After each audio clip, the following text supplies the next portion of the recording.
All of us are concerned that there would be payments from Russia, who is not a friendly entity, who is not an ally, who has undermined our elections, and who has done everything they can in Afghanistan and other places in the world to undermine U.S. interest.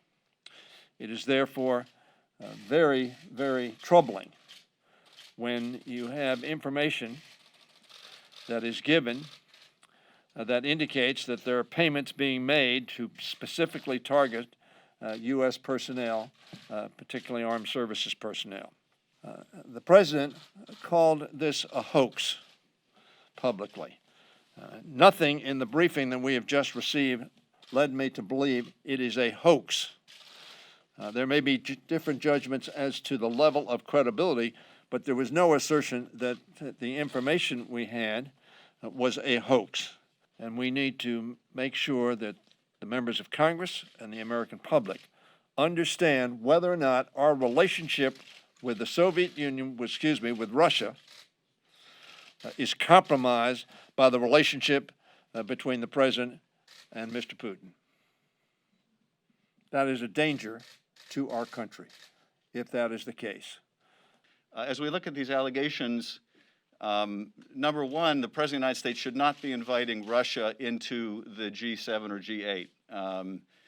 We should be considering what sanctions are appropriate to further deter Russia's malign activities, not further ingratiating Russia into the community of civilized nations.